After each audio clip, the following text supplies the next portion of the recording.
Mama e, mama na lobe, mama e, dele mabondela, tolo na se, mutupe na moi, olemba te mama, dele mabondela, isika nyonso zali. Voilà, Gallo Pomescal Neftali, la casquette de la presse congolaise, n'a pas si bien beauté. Babonné sur Yatolo, 100% Jésus Bolobi, 100% analyse, ne tombera jamais. Toujours avec le même idéologie qui a été toujours créée par Gallo Pomescal Neftali, la casquette de la presse. Déjà, je tiens à signaler déjà à tout le monde déjà que non, tout ça on a juste qu'à un moment de récupération, tout outil vraiment, un moment qui est un peu très dur à perdre des Comores qui est très cher pour notre biso au nom de Dadi Kambala à Otaki Kotika biso tout est aux années bavé mortuaire enterrement donc il y a qui biso penanzoto biso babela qui particulièrement moi-même les autres penaient déranger qui se pendant moment moi bundisate pour comprendre que non santé est dérangée. Voilà, je tiens à saluer la présence de maman Anne Kalambay qui est là en train de me suivre en direct de tout le 100% Jésus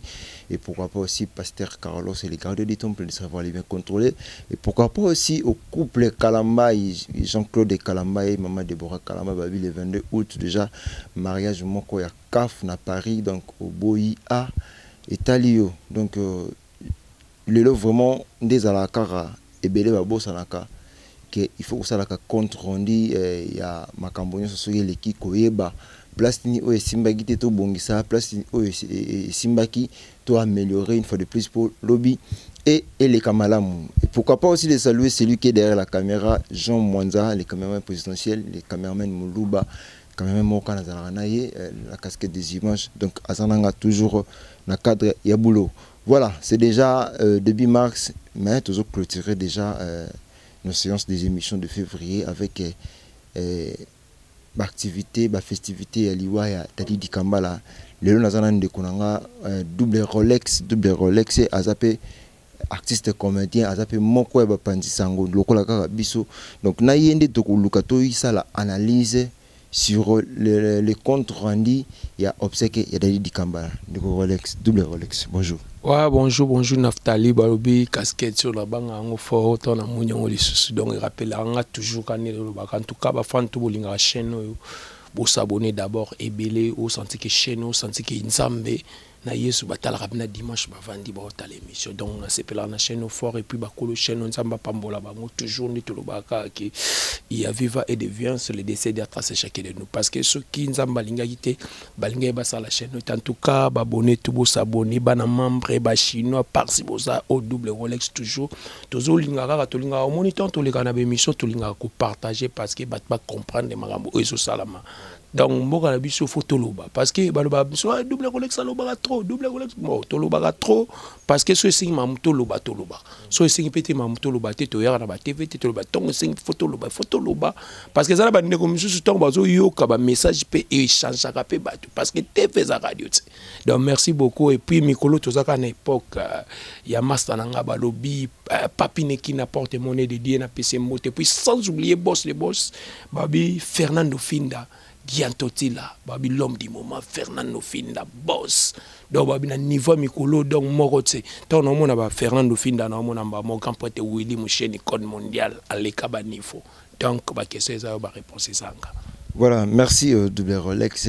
qui double Rolex il n'est pas un musicien mais c'est un artiste comédien, un artiste cinéaste Trendy Tobengaka c'est l'un aussi des chroniqueurs na évité double Rolex ozaki na matanga Dadi Kambala. Ouais, d'abord vraiment, mes condoléances toujours na famille ya Dadi Kitambala donc nazaida ba matanga ya Dadi Kitambala banda mukolo Dadi akufa ngazala déjà et pas ya Dadi Kitambala mais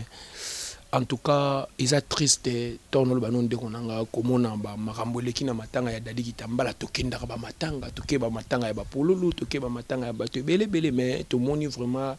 Il y a grand frère Nabiso Dadi Kitambala net négligence et puis sabotage et puis mal organisé. Il faut tout le bas clair. Biso va double Rolex toi na ba TVT di kamoza ma B na TV na bageza oui. Donc on est comme isko ozo kosa public et puis ozo kosa nzambe parce que omoni nzambe aloba nini nzamba obi ke place vérité za fo lo baka vérité. Place mabe za faut to lo ba mabe. Matanga ya Dadi Kitambala to leli Dadi parce que to mona Naftali et ça la bataille belé tout le monde ba meta ba yaka soki meta ba tout ba yaka me meta tout le monde ba meta ba ye tout le monde ba ser na biso ba lipati ba ye tout le monde ba zigura tout le monde ba jani pinga na sali interview na papa oya fula Dadi Kitambala siatula mystère siatula pesi wa mbote c'est mbote donc ezaki vraiment c'est déguila so mona pena ki ba star ba tiki ba maramna parce que au moni poto eza lokwa biso na Afrique te poto mutu to salaka mais mutatiki ba engagement ne aye kolela Dadi Kitambala mais batu ba kolela Dadi Kitambala donc avec non le ba o ba binga na français donc na ba na ina na mawa ya mutakufi et puis ba moni su ba makambo ça les pesi su mado ba kena ba double mawa donc eza bien te parce que to ebité Dadi Kitambala za ina nyongo ya famille to famille ba ndoko zela Dadi Kitambala akufa po ba bénéficier ba bien na bango pa Dadi toni wana question pe na tonio voilà ndeko voilà que ça bi a évité zuki Dadi za kina nyongo ya famille parce que l'organisation a été mal faite selon le dieu de double Rolex a évité tous nos premières journées jour à lever du corps difficulté ni oyo mona ki jour à lever du corps oyo beta ko mali bako. Ouais, d'abord, vraiment, merci beaucoup dans ma question. Autour de ma question, bien. Premier jour, au moins, l'autre côté, qu'on perd des stars. Evelyne Kamo et puis Dadi Kitambala. Le loto est bas, Namboka Nabiso, Congo, RDC, Nathan Bakemboko, Nebarate, Soki, li fait le, on était au cas, li fait le temps, chez Ara Congo, ne ba Kosa Rabiso, place à li fait le, fallait pas comme RDC. Mais bah, zora ba mascara, combo, na ba Tchelibiso, combo, li fait le. Des photos, le ba vérité, au moins, comment Evelyne Kamo o aza chroniqué parce que na bana pe théâtre mais nga vraiment minute na sala so théâtre té na pesi phénomène so be place aza na poto wana président nga na banda théâtre na 2003 pas phénomène so be ladine so makesi donc naza ba journaliste était que na sali yango pour na basana zaka déjà formé parce que o changa na jouer pe na mutu mo bo lelo pe bo assemble donc on peut na sala ma belé na mboko pe na sape ba film na tona ba nzonzi ba vena nga major bisadi da yebi makambo premier jour no boyebi ke ba artiste ba kufi to moni pa organisation to bando ya to no ya ba réunion ba nini parce que moni ngai na zala muteba mo Naftali na linga robomba makamuti na ba réunion to ando ya to ando mo na ba organisation pas te to loba te et ça mais tellement batu balingi ka obango balobi to moni ba bimisi dey Dadi Kitambala kufi na hôpital ya Ngalema. Sœur na biso Evelyne Kamo Lopez famille na place baza donc na lingaka effort aza tantine moko baza sœur mo boto za ba pire ya blague tse. Donc to no sa ba blague trop soto kutani bani odila mapu ya ayebi place aza ve na biso exemple à suivre. Papa to mona makambo ikende mais to moni ke Dadi Kitambala ba tie na mort ya Ngalema. Mais Evelyne ba tie ke na Kinoise. Ils ont une clinique chinoise, ouais. Mais tout le monde joue corps il y a Dadi pour maman les comment nous tu vois que papa Kalima soit na zaïso qui nani akufaki ouais stade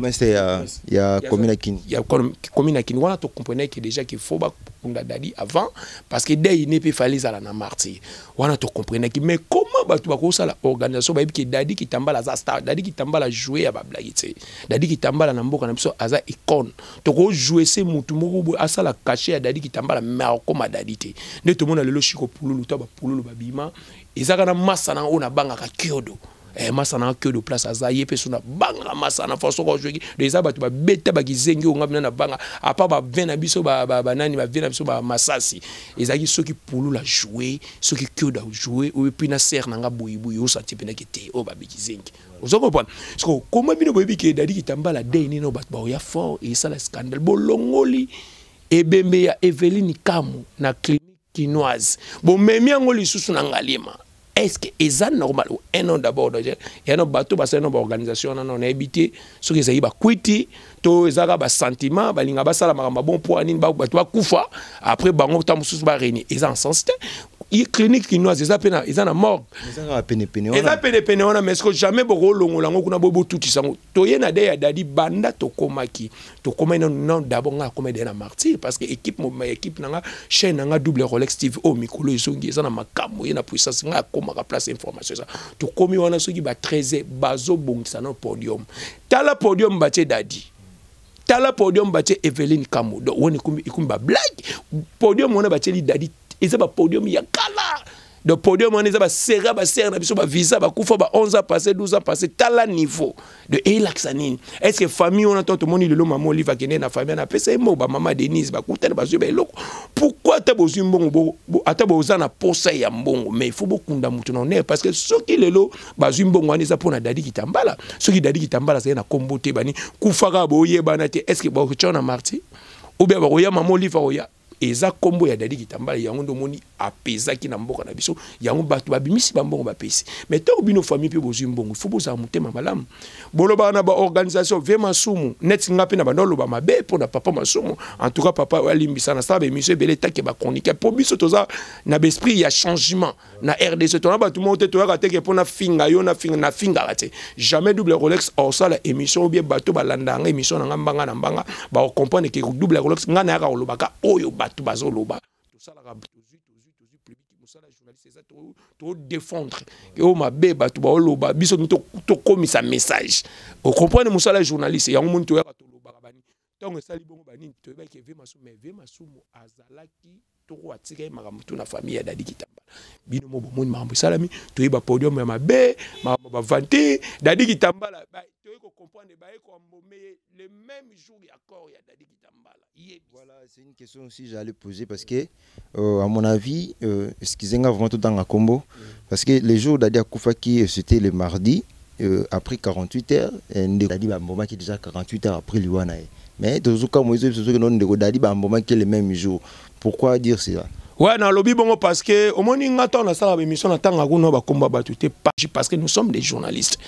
Vincent Zandeko nanga aza mutu nanga nakolo bana ndenga mabeti to yebani ozo comprendre mais to lo ba selo batu ba lo ba parce que nga na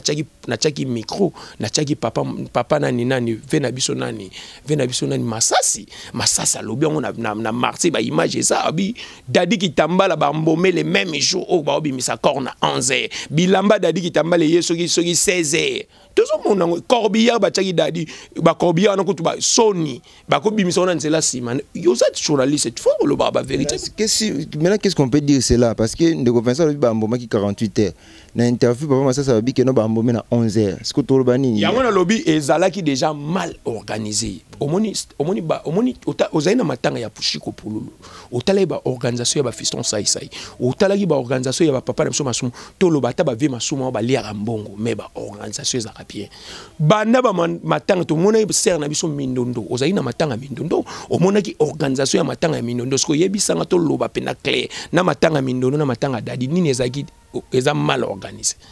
Voilà, partons toujours dans ma carte morgue.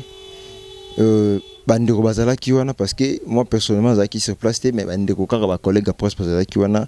il paraît-il que dadi bayaki blabla misato tous les 3 vestes et coca qui étaient est-il vrai? Ouais, ce que yoka ce que biloko bon ne ba information e bima non na biso ke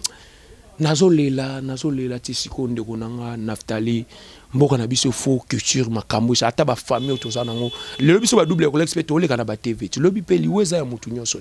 net nga mutema nango so salinga bongo famille nanga ba oyoka na obimela bino et puis mutu to olia mbongo nanga so na dai mutoki nanga o batu ba po au moins tant to vivre boy photo e ba famille ba négliger biso fort ne to sala ba émission boy eza na ba famille biso to za na ba pe na ba poto wana penda ba nini donc ba ndeko na biso propre mais mona ta mutu pati ndola ta chemise o batinda ata mutu pati ndola ta énorme to mona ba Yolande Mbala ba petite sœur propre est-ce que Yolande Mbala za petite sœur na propreté Yolande Mbala za petite sœur kako to kutana ba mais azana bolingo tango mona net ba leki na ba Rina Samu ba Steffi Samu ba fille crédible en Angola mais mona azana bolingo lokola bango ba tuloko ba maître ba o Marie bile cousin donc on a ba bolingo wana so yebisa ba temps to mona ba mloko wana ba passe wana to mona ka to kemba dadi kitambala ninga ta banda théâtre kembi ba dadi kitambala ba ndoko seka ye ba to maboke ba zane lokote mais dernier hommage ni dernier honneur na ye mutasali musala na ye o azui ba taw jeunesse ni mobimba aleki na carrière na ye pourquoi beaucoup kunde na honneur te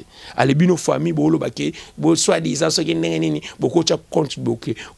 on est-ce que ça bon on a bino mais petit frère na ye mona tsuka na bango gosse dikambala na si bandeko tout à l'heure bozoa intégralité ya vidéo na ye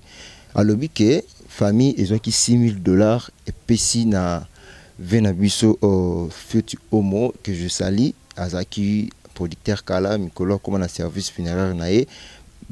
gosse alobi ba pesa ki $6,000 pour na organisation ya obsèque wana papa to sola bien $6,000 na mambo ya ba podium mabongo $6,000 ya to sola bien to sala rateke to ya na TV to lo baba lukuta organisation ya dadi kitambala futi mutu tout alobi yango ezaka double Rolex teka na lo bango te poka biso to lo ba poto ba journaliste mutu tout alobi mabe na matanga ya dadi kitambala jamais ndeto za boye mutu moka matanga eza nango bien ngana letole kaka na TV to ba no lo baka mabe na matanga masima ka matanga photo respecter na d'abord moye itong ba lo ba bodo oba moni donc to tika lokuta to ya na ba TV te poto ko lo ba ba dadi bana poto ba olanda émission ba kundi dadi bien te. Et puis dadi kitambala et sali bien te pona nini bato belé ba oye baté dadi kitambala a sali tilelo to mona dadi banda ko jouer ba dadi ba travailler ba longoli biso ba image ya ba vie na biso ba balé mondial to mona ba image ba dadi ba fier wana ezaki ba na vie na biso pauvre nani mondweri donc on sentit que ba travail wana ezaki blague mais eza déjà maramu déjà l'équipe que ça analyse to sala to lo baké mbala sima ba famille misu o etikali photo ye ba soki muta kufi eza mbongo na bino te eza mbongo ya moweyi tant bozwa mu foko sala organisation famille to na bona bino na droit pe ya reçoit parce que dadi kitambala bino batu bobotie dadi kitambala za ndeko na bino dadi kitambala tiki bana pa omona parce que ça bien mais faut beaucoup ndana moweyi organisation faut ezala non bien so ba monique organisation na tamsu bo kokate ve masumu azawana ba sai bazawana yo ngati mbatu lo ve masumu so pese tamsu exemple $5,000 exemple ba fiston sai puis ba tchaba mbongo ozo ba biso tu ba double Rolex to contribuer mais ça va teke na koya na TV na bige tenga pe na pesa ibite matanga moko te bakundaka mutu na mbongo na bango matanga tout ezala nani ozala ministre ozala président ba okundoka na cotisation parce que ba tout ba contribuer donc to linga sko to lo ba ona ndenga mabete ba mona ke te double Rolex tam so boya famille te to so ba mais famille sko te ma basali mabe yango to lobeli bango sko tango to lobeli famille ya dadi ba famille misu pezati lobi pe mutu akokufa ba obanga ba ndenge na matanga dadi ne balobana na babutu biso photo bongisa parce que mowe yaza bien mais matanga ya dadi kitambala vraiment eleki bien te donc ça la biso tout passi ya on a bakité émission na bino fona yana loba na expliquer batu passi nanga pour ndenga linga fona CD foulé na CD foulé bosco ça linga. Voilà, double Rolex. Maintenant tu dis quoi pour l'affaire des $6,000 au Bapesa qui n'a pas fait est ça vrai ou faux? Bon, on a vraiment nenga na mona ki organisation na wana ce que photo sala ba émission to kino kutana na junior Fioti waza mona Fioti Omo nga na ocha micro na osala émission na poser question junior Fioti to ye vraiment to nga to ye ba mamba dadi ba nini organisation ndenge lekaki parce que za ba bilo ya papa na bino Fioti Omo ndenge bo sala ba organisation est-ce que montani est-ce que ba pesa bino combien ayini muta ko expliquer biso pour nde biso to yoki yana batu misu ba biki ba pesa $1,600 ba misu ba lobi ke ba pesa ki papa masumu kaka $750 na famille batu misu ba yolo ba ke papa masumu ndinga za na moni mbongo ngote da makambo ezobima ebele mais to yebike ba analyse to sala to tuna ba papa masumu to luka bato ba sala ki makambo ya dadi donc to linga to yeba vérité parce que mbala sima batu misusu o ba kokufa na ba famille misusu ya surtout ba artiste ezala na moi respect mo bo ezapena moi discipline puis ezala na organisation ezala bien parce que ils a pas ce que perdre artiste mon le quoi dadi kitambala o biso tout et kangi biso batana biso beli talaga dai wana sali combien de semaines et beti 3 semaines o senti to tika ma ramna biso nyonso to tiki ba chaîne na biso to tiki ba chaîne to salaka donc to landi like dadi parce que to linga ki dadi so ezaki to zaina bolingwa dadi te to ko ya tem ba futi ko ba billet 8,000 km na batu misusu banini basala mais ba yé pona dadi kitambala de za blague itazaki moto pas zaki bien yango zo laksa pe na vinde ko nanga faut otambola bien pour lelo batu théâtre na pesa bano message au clé ba koma na lolendo to mona matanga dadi to mona mutu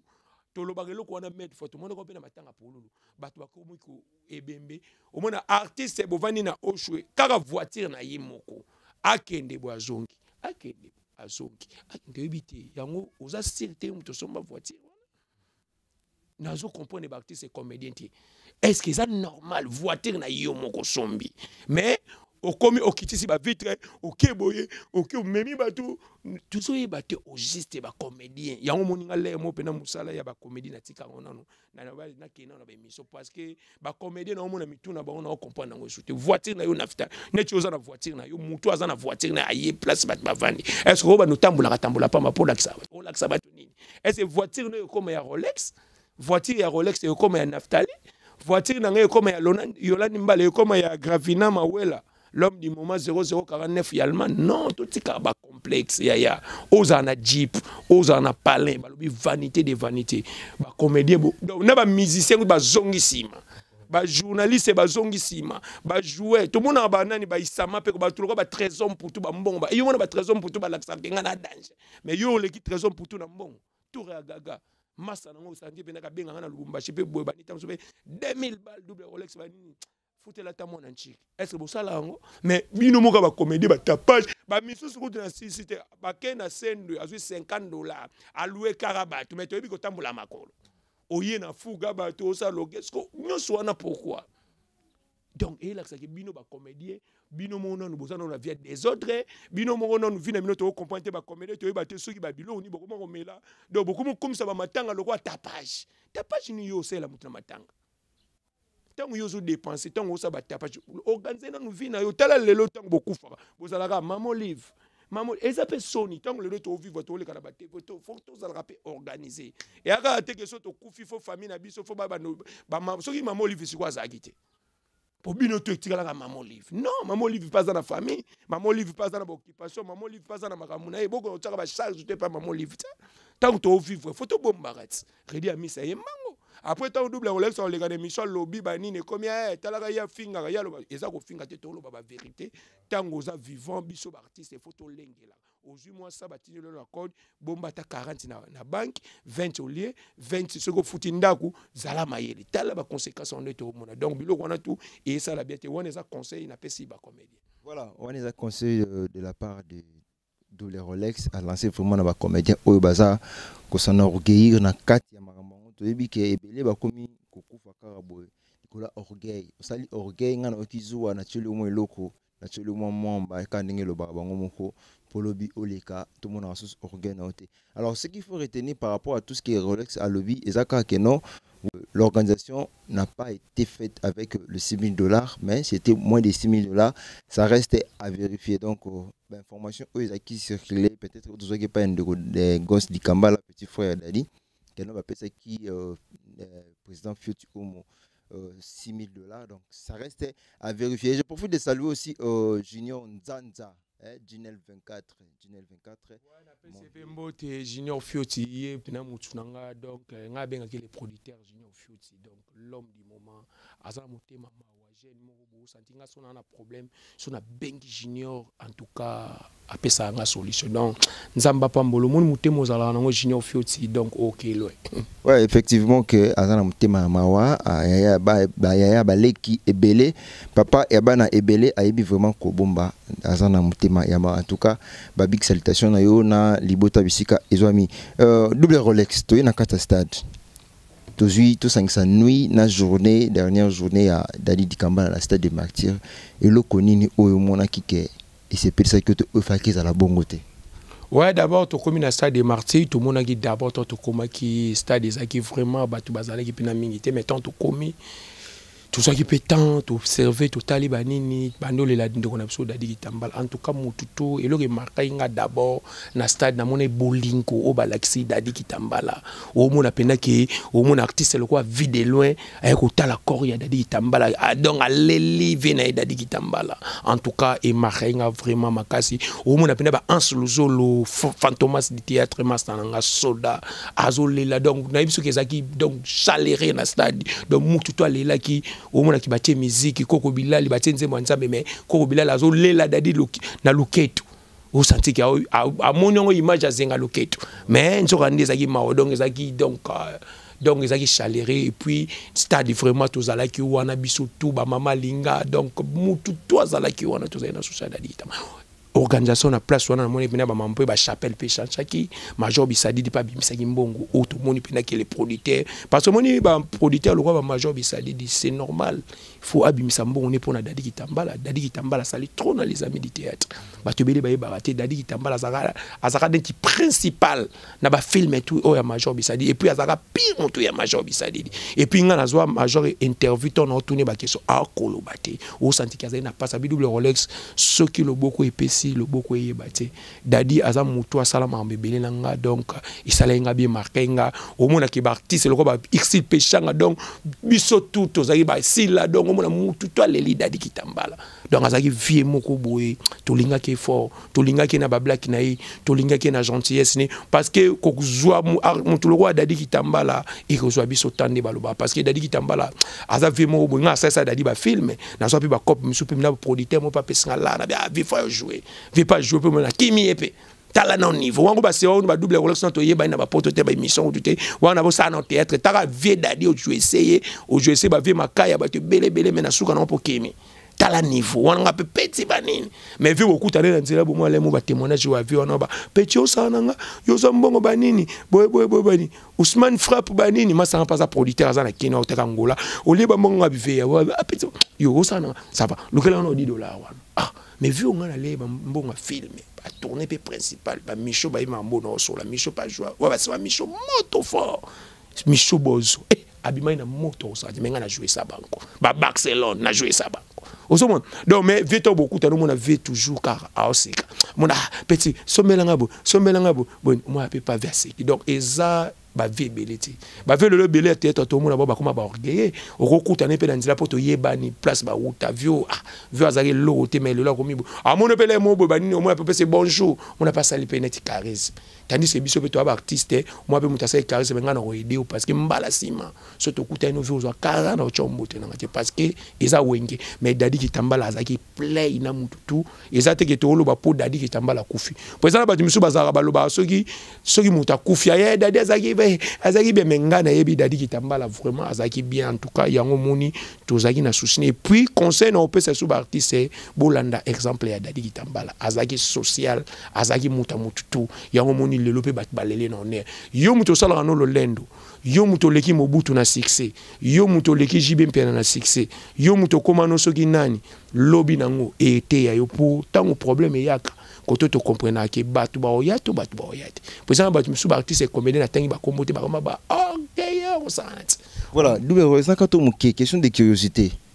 tant que tu commis na place des artistes na Victoire il y a eu des gens qui parlaient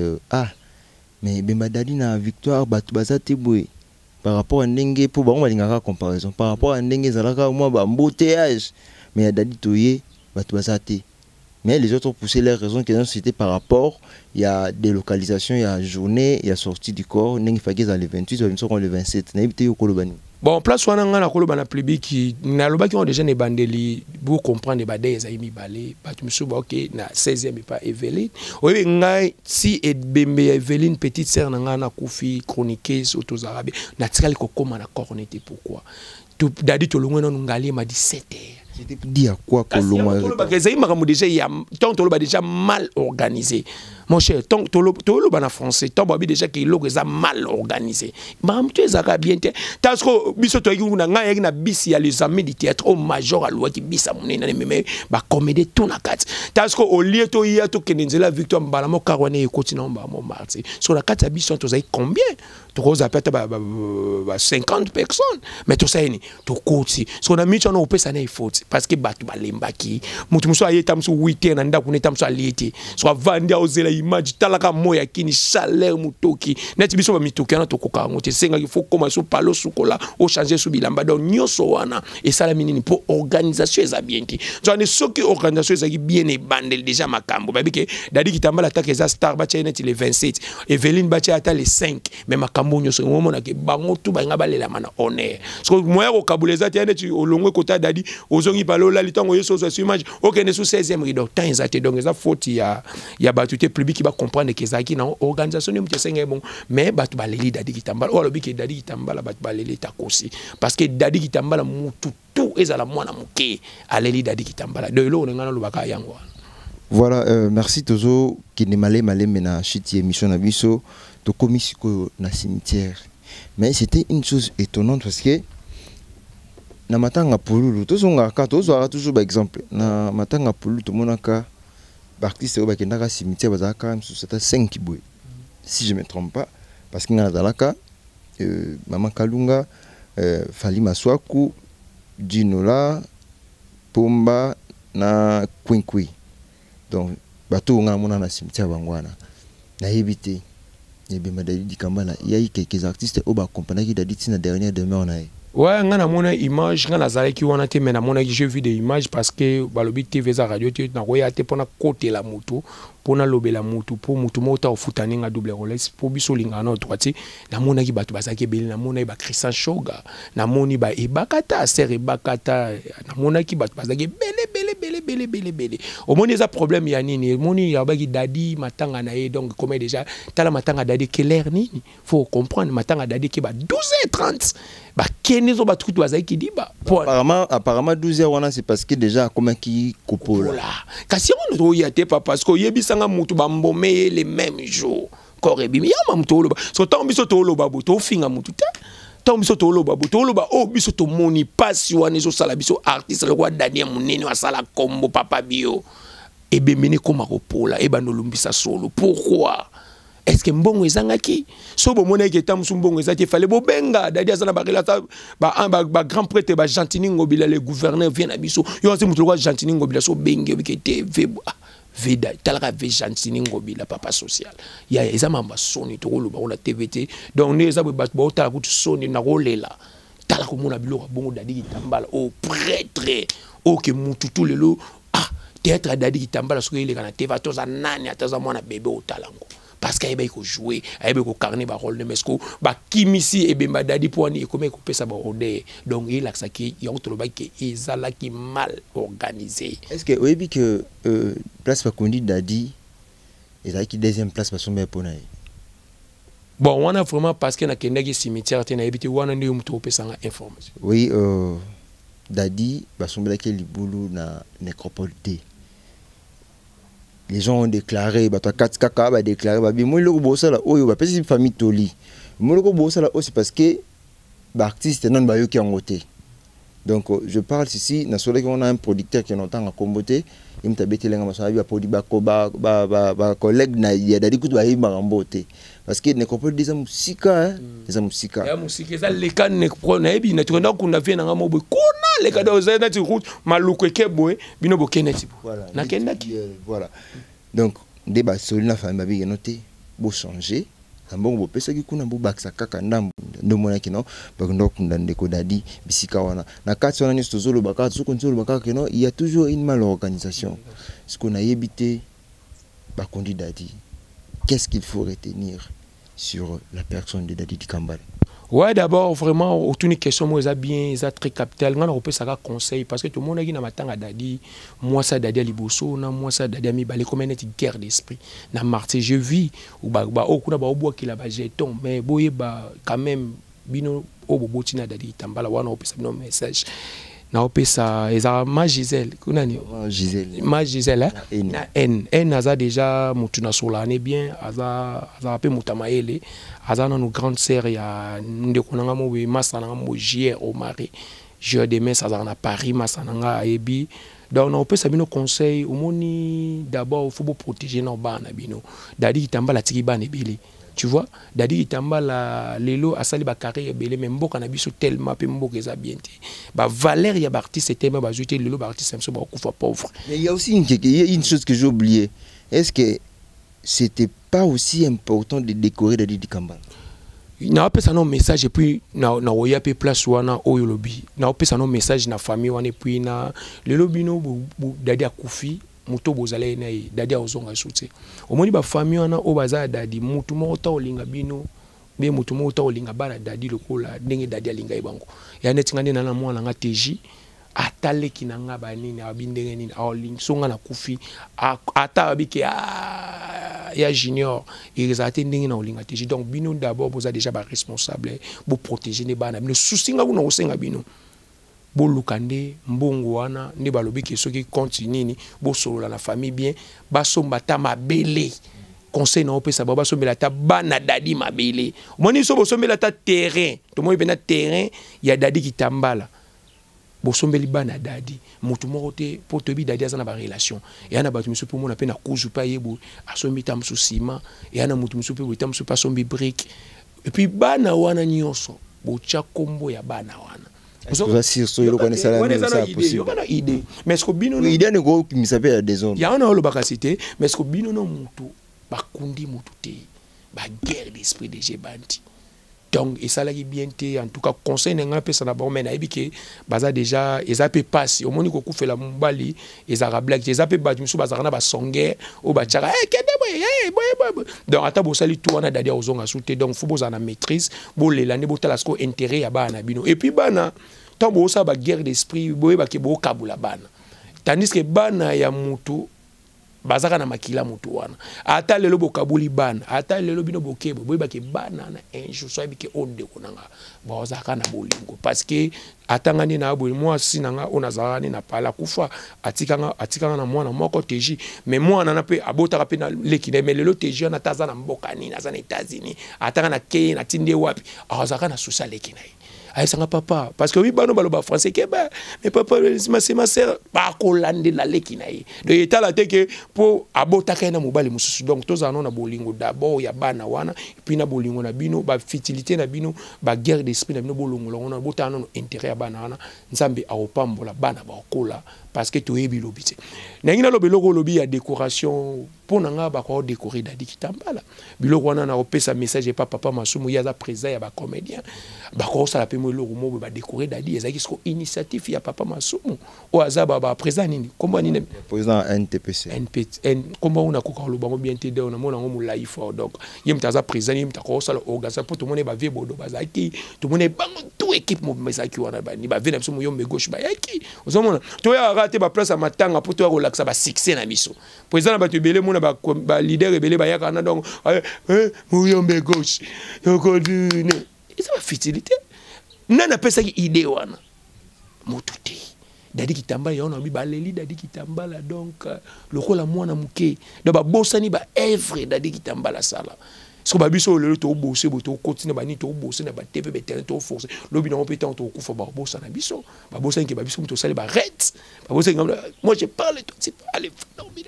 et ça ba œuvre faut ba foutre là mo biso mais to sala ba to sepel ça ba na poto mona mundela ibe arrête so tant to sala ba bilo ba idéologie on mais soko surtout sokoda tine sokoda musana ngweza kanini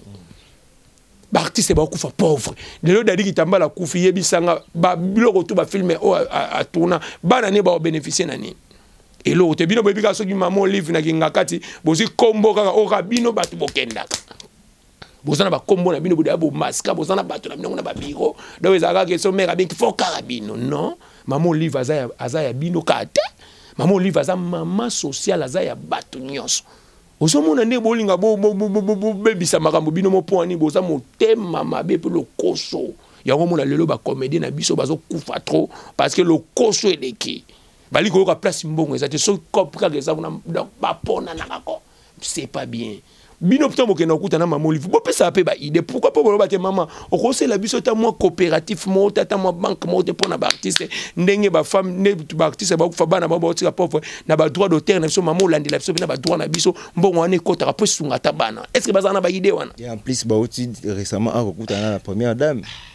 so ya na bino bato ngana na kuta na première dame ça so na bino bato bokenda kuta na maman livre bo pesa ke idée nini do bino zaka ke boke mulongo ba bengi Naftali Mangali $100 omoni $100 eza vi $100 ya vite artiste ne to vivre bo $100 eza lokote il faut to bozala na ba projet ba artiste tout ba kende pa maman livre na mona mutape sa projeter pour na do bino zaka ke olia continue ya mona ba mbongo za tambo zio ntongo bimi mba mo bar to filmer belé ti bo te pas maman livre bobimi boy bar masanga ba misusu ba komi est-ce que c'est normal yo ba peso mbongo na komi ndako temba moke na bar parce que yebisa muta bon o pe sa projet société ni donc il a ça que toujours sambrier au papa chéra lo ba qui toujours sambrier donc ya omoni ba artiste belé ba ozaka bongo o kufa ba pauvre po anini bo yebelo bo salati tu vois, mais nga na carrière na osala nebi ke lobby na nga fona zala organiser lobby na nga moi na nga faza danger famille na nga faza bien parce que musala onde sa vie nanga. Voilà, double Rolex. Ouais. Nassir Boyoki message, il a beaucoup parlé, mais il a aussi épinglé des points importants. Tant qu'artiste, tant que patriote, tant que Congolais, il faut au bénéficier.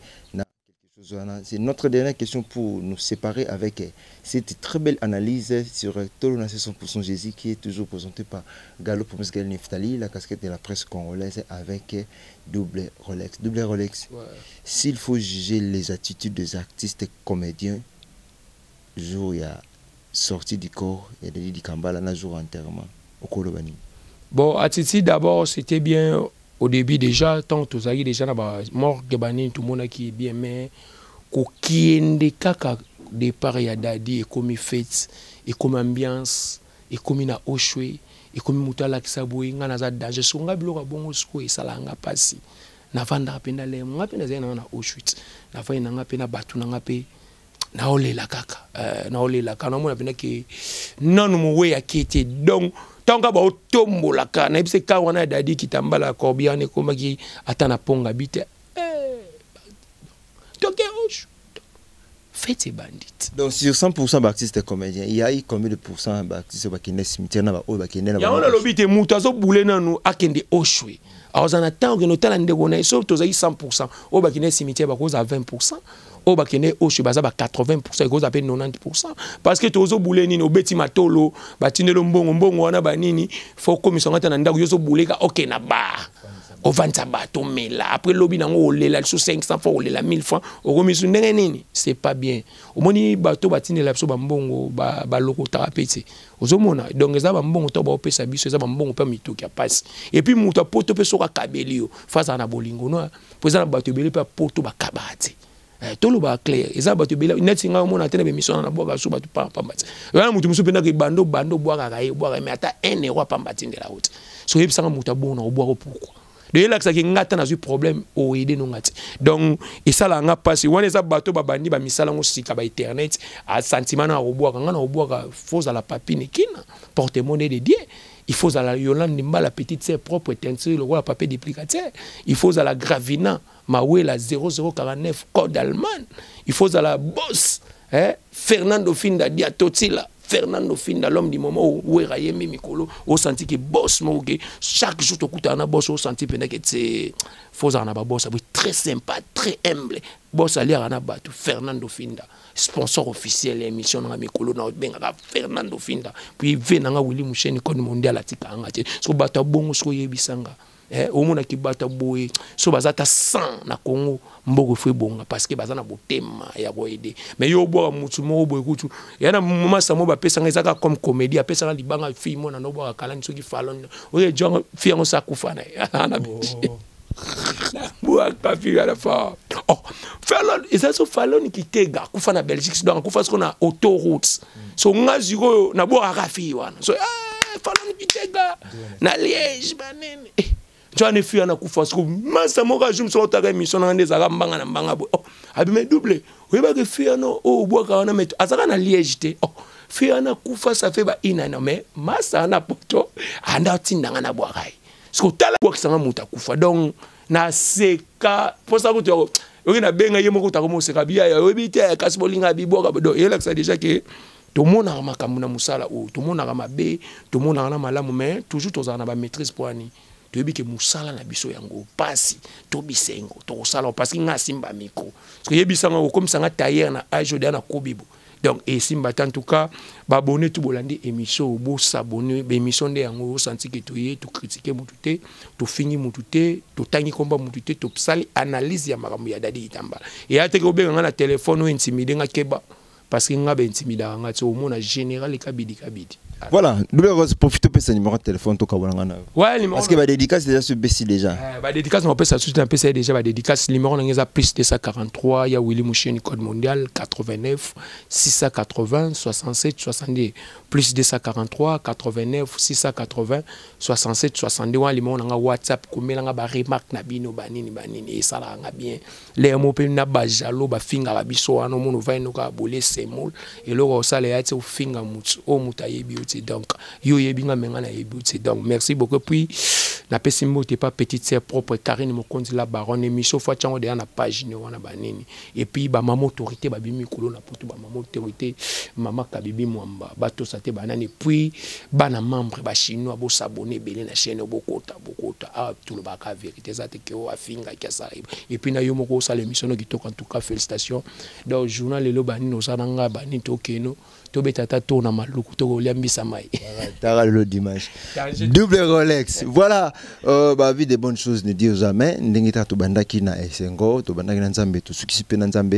tiens à saluer tout le monde au Zala qui pendant l'émission au 100% analyse qui était toujours présentée par votre humble serviteur Gaëlo Pomus Galin Neftali, la casquette de la presse congolaise. Nous sommes arrivés. Pardon, Chris Strolley Award, babi Chris Strolley Award, il y a un Allemand 0049. So boni Gravina Mawela, omoni mbamo Chris Strolley Award, babi moi la malamu jeune moi la ta bien swag en tout cas, nzamba pambolo. Takos. Voilà, j'ai un peu sur le téléphone, il y a quelques dédicaces sur la carte de la part de maman Anne Kalambay. Voilà, on a petit merci à maman Anne Kalambay qui est toujours là pour assister Galo pour mixer. Un petit merci à Pasteur Carlos, le gardien du temple, les savoirs le bien contrôler. Na pesibimbo tenanga na maman Deborah Kalambay, l'épouse de papa Jean-Claude Kalambay. Pourquoi pas aussi maman Emma Katalay, hein, si je n'oublie pas maman Emma Katalay étant pour moi Natala. Voilà. Maman prophétesse Katalay, maman prophétesse, voilà, pasteur Emma et maman prophétesse Katalay, prophétesse Jacqueline Mboukou, homme de la répétence na Katia Paris. Voilà, grande sœur, il y a pasteur Tata Lucie Kalambay, Tata Mwasi Yabana. La pesibino mbote donc woti kala toujours qui mena mbote na bino Neftali oui que na bossa na agence mo mikolo babi ya mama Florence Maweti mama na exaucé na Lyon na bani deux fois mama Florence Maweti babi agence a solo eza wana na sando abanini donc ba plan na bino tout soko tie mbala mona sando wana kwa ya gambela wana mama Florence Nekina mama na exaucé na Lyon en tout cas bilo on a osé là déjà parce que mère soko obwa kai au camera 20 kg de Jésus déjà pas mère la a déjà 20 kilos. En tout cas, maman Florence n'a pas conseil aux opérations toujours na obosé kaka nzamba pambolo zaka na motema na batu bakosa ote kokaba ezaya robota ma muto akabarate nzamba ojije. Pourquoi yo ba obwa ka yozo kabati? Ah, oui, le 800 mais c'est dégueulasse. Voilà, c'est dégueulasse. Ça n'est fini pour moi. Merci à celui qui était derrière la caméra, Jean Mwanza. En tout cas, merci pour la patience na yo. Ta ko fanda na sima caméra pendant ton moulai. Pour filmer, mais on a toujours patient. Merci, bye, on se retrouve prochainement.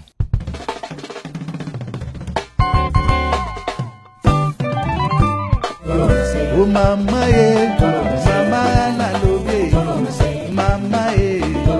dele mabondela, tolo na se, mutupe na moi, olemba te mama, dele mabondela.